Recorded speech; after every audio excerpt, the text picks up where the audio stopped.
Hi friends, welcome to Dil's cooking. இன்றைக்கி நம்ம என்ன பார்க்க போகிறோன்னா ஒரு நல்ல சூப்பரான ரெசிபி மந்தி பிரியாணி.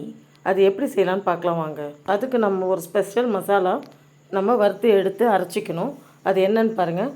4 ஏலக்காய், 4 லவங்கம், 2 பட்டை, 1 ஸ்டார் அனஸு, ஒரு கைப்பிடி மல்லி, 2 ஸ்பூன் மிளகு, 2 ஸ்பூன் சீரகம், ஒரு ட்ரை லெமன், காஞ்ச லெமனு, கொஞ்சம் சுக்கு, ஒரு கொஞ்சமாக ஒரு தேவையான அளவுக்கு நம்மகிட்ட ஜாதிக்காய் இருந்துச்சுன்னா அதில் சும்மா கொஞ்சமாக வாசனைக்காக அது கொஞ்சம், இது எல்லாத்தையும் போட்டு நல்லா ஒரு கடாயில்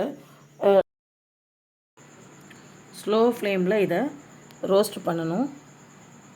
இந்த கடாயில் தீஞ்சிடாமல் கருகிடாமல் பார்த்து அது ரொம்ப ஸ்லோ ஃப்ளேமில் வச்சு நல்லா வறுக்கணும்.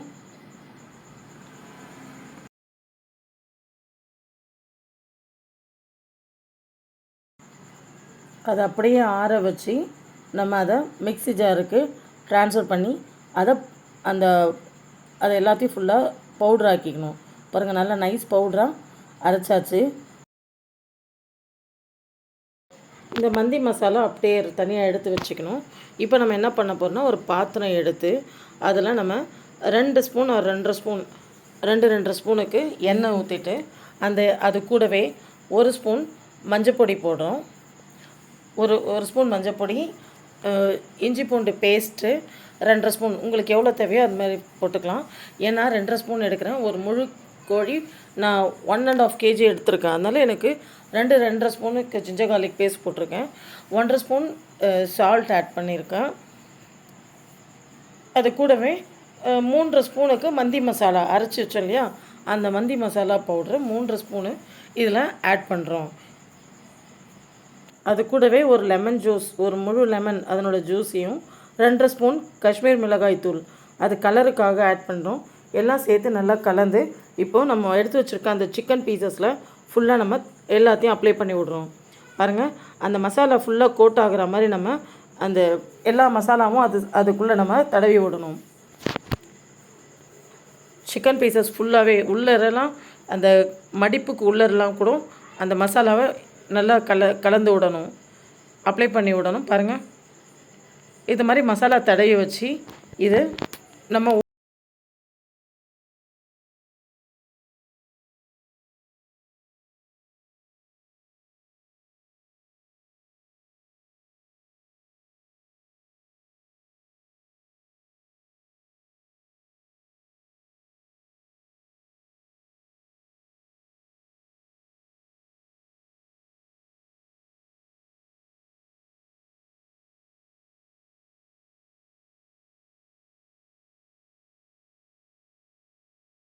குழிக்கரண்டி ரீஃபண்ட் ஆயில் போட்டிருக்கேன். ஏன் இதில் கொஞ்சம் எண்ணெய் அதிகமாக போடுறோன்னா, இந்த ரைஸில் வந்து வேறு எந்த ஸ்பைசஸும் அதிகமாக இருக்காது, மசாலாலாம் நிறைய இருக்காது. எண்ணெய் கம்மியாக போட்டோன்னா ரைஸ் ரொம்ப ட்ரையாக இருக்கும். அதனால் கொஞ்சம் எண்ணெய் அதிகமாக தான் போடும். அதோட 2 ஸ்பூன் நெய்யும் சேர்த்துனேன். நான் ஏற்கனவே அந்த பவுடரில் வந்து இந்த பே லீஃப் போட்டு பவுட்ரு பண்ண மறந்துட்டேன். அதனால் நான் இப்போது அந்த பே லீஃபை இந்த எண்ணெயில் போட்டு தாளிச்சிக்கிட்டு அதிலே 2 பெரிய வெங்காயம் நறுக்கி வச்சுருந்தேன், அதையும் இதில் போட்டு நல்லா வதக்குறோம். அது வதங்கும் போதே கூடவே எடுத்து வச்சுருந்த 8 பச்சை மிளகாவை பாதியாக கட் பண்ணி அதில் சேர்த்துருக்கேன். இதில் காரமே வெறும் இந்த பச்சை மிளகா தான், வேறு எந்த காரமும் இருக்காது. ஸோ கொஞ்சம் உங்களுக்கு எவ்வளோ காரம் தேவையோ அதுக்கேற்ற மாதிரி பச்சை மிளகா கொஞ்சம் கூட சேர்த்துக்கலாம். இல்லை காரம் கம்மியாக இருந்தால் பரவாயில்லன்னா கம்மியாகவும் சேர்த்துக்கலாம். இப்போ 2 ஸ்பூன் இஞ்சி பூண்டு பேஸ்ட்டு சேர்த்துருக்கேன், 2 ட்ரை லெமன் சேர்த்துருக்கேன். இதையும் போட்டு நல்லா வதக்கணும். கொஞ்சம் வெங்காயம் வதங்கி லைட் பிங்க்காக இருக்கும்போது அந்த சமயத்தில் இந்த மந்தி மசாலா அரைச்சி வச்சுருந்தோம் இல்லையா, அதை எடுத்து இதில் ஆட் பண்ணிக்கிறோம். 2 ஸ்பூன் போட்டால் போதும். ஆல்ரெடி நம்ம மசாலா வந்து அந்த சிக்கன்லேயும் போட்டிருக்கோம். ஸோ இப்போ இதில் வந்து 2 ஸ்பூன் மசாலா கொடுத்துருக்கோம் ஃப்ளேவருக்காக. அதையும் போட்டு நல்லா வதக்கிக்கிட்டு இந்த ஸ்டேஜில் அது கொஞ்சம் நல்லா வதங்கினதுக்கப்புறம் இப்போ நம்ம சிக்கனையும் இதிலே சேர்க்கணும். பாருங்கள், கொஞ்சம் வதங்கிறதுக்காக வெயிட் பண்ணிக்கிட்டு அதை வதங்கின உடனே கூடவே இப்போது எடுத்து வச்சுருந்த மசாலா போட்டு மேரினேட் பண்ணி வச்சுருந்த அந்த சிக்கன்லாம் இதில் சேர்த்து அதுக்கேற்ற தேவையான தண்ணியும் விட்டு நம்ம வேக வைக்க போகிறோம். இந்த கடாயில் வேறு எதுவுமே கிடையாது. ஜஸ்ட்டு வெங்காயம், இஞ்சி பூண்டு, பச்சை மிளகா, அந்த ட்ரை லெமன், அவ்வளோதான். அதோட இப்போ வச்சுருக்க அந்த சிக்கனை எடுத்து வச்சு நம்ம எவ்வளோ அரிசியோ அந்த அரிசிக்கு ஏற்ற அளவுக்கு தண்ணியை சேர்த்து நம்ம வேக விட போகிறோம். இந்த மசாலாவில் இருந்த தண்ணியை இதிலே போட்டுவிட்டேன். இப்போ நான் 1 கிலோ அரிசி எடுத்திருக்கேன். 1 கிலோவுக்கு 1 கிலோ மீன்ஸ் எனக்கு 2.5 டம்ளர் அரிசி வரும். அந்த 2.5 டம்ளருக்கு 5 டம்ளர் தண்ணி ஊற்றிருக்கேன். இப்போ அந்த தண்ணி கொதிக்கிற வரைக்கும் நம்ம வெயிட் பண்ணோம். அது கூடவே அந்த சிக்கனும் நல்லா வெந்து வந்துடும். இந்த ஸ்டேஜில் நமக்கு தேவையான அளவு உப்பையும் சேர்த்து நல்லா அந்த மசாலாவை கிளறி விடணும். இப்போ பாருங்கள், நல்லா அந்த தண்ணி கொதிக்குது. இந்த ஸ்டேஜில் நம்ம அதில் இருக்க சிக்கன் எல்லாத்தையும் தனியாக எடுத்துடுறோம்.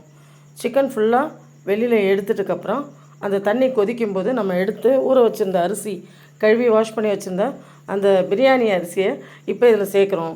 நான் பாஸ்மதி ரைஸ்லாம் சேர்க்கலைங்க, சாதா பிரியாணி ரைஸ் தான் சேர்த்துருக்கேன். துளசி அரிசின்னு சொல்லுவாங்க, அதை தான் சேர்த்துருக்கேன்.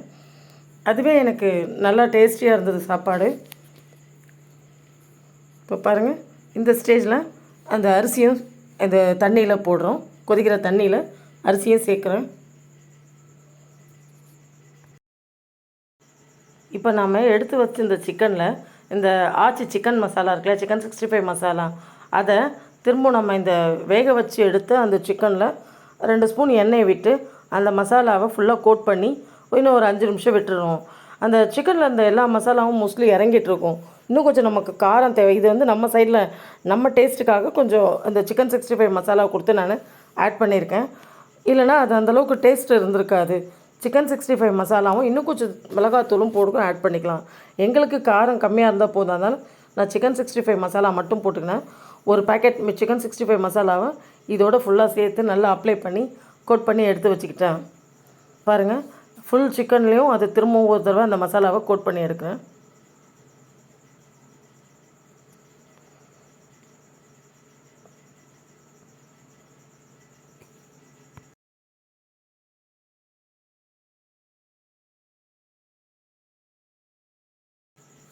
இப்போ பாருங்கள், சாதமும் வந்து வந்துருச்சு. இன்னும் கொஞ்சம் தான் வேகணும். ஸோ இப்போ நான் வந்து ஃபுல்லாக இன்னொரு தடவை கிளறி விட்டுட்டு அவ்வளோதான், அதை தம் விட்டுட்டேன்.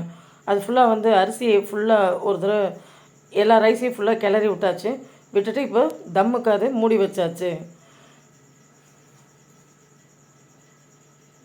மசாலா ஃபுல்லாக கிளறி விட்டாச்சு. இப்போ அது தம் இருக்கிற நேரத்தில் தவா வச்சு அதில் எண்ணெய் விட்டு நம்ம சிக்கன் மசாலா போட்டு வச்சுருக்கோம் இல்லையா, அதை இப்போது இந்த தவாலே வறுத்து எடுத்துக்க போகிறோம். அது தனியாக ஃப்ரை பண்ணி எடுத்தால் தான் நல்ல டேஸ்ட்டாக இருக்கும்.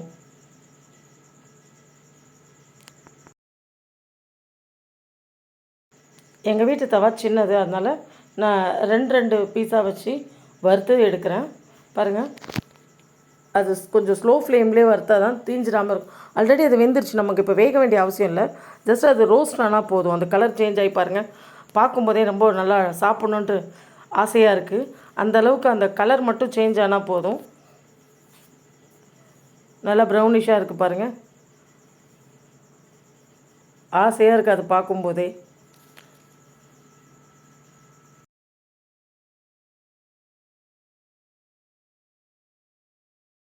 இப்போ மந்தி பிரியாணி ரெடி ஆகிடுச்சு. இப்போ பாருங்கள், அதுக்கு இடையில நான் வெங்காயம் வந்து கொஞ்சம் எண்ணெயில் வறுத்து வச்சுருந்தேன். அதையும் இப்போ இதில் இடையில சும்மா சேர்க்குறேன். கார்னிஷிங்காக வெங்காயத்தை ஆட் பண்ணியிருக்கேன். பாருங்கள், மந்தி பிரியாணி ஃபுல்லாக ரெடி ஆகிடுச்சு. இதுக்கு நான் டொமேட்டோ ஸ்வீட்டும் கூடவே டொமேட்டோ சட்னியும் பண்ணியிருக்கேன். அந்த டொமேட்டோ சட்னி ரெசிபி நான் இதில் தனியாக கொடுக்குறேன். பாருங்கள், நம்ம நார்மலாக வைக்கிற டொமேட்டோ சட்னியில் இது வேறு மாதிரி இருக்கும். இதுதான் இதுக்கு டேஸ்ட்டு. நம்ம வெறும் ரைஸில் அந்த டொமேட்டோ சட்னி போட்டு சாப்பிட்டா தான் ரைஸ் இன்னும் கொஞ்சம் டேஸ்டியாக இருக்குது. சிக்கன் பாருங்கள் எவ்வளோ சூப்பராக வெந்திருக்கு. கையில் எடுக்கும்போதே நல்லா சாஃப்டாக இருக்குங்க. Thank you friends. Lil's cooking subscribe பண்ணுங்கள், லைக் பண்ணுங்கள்.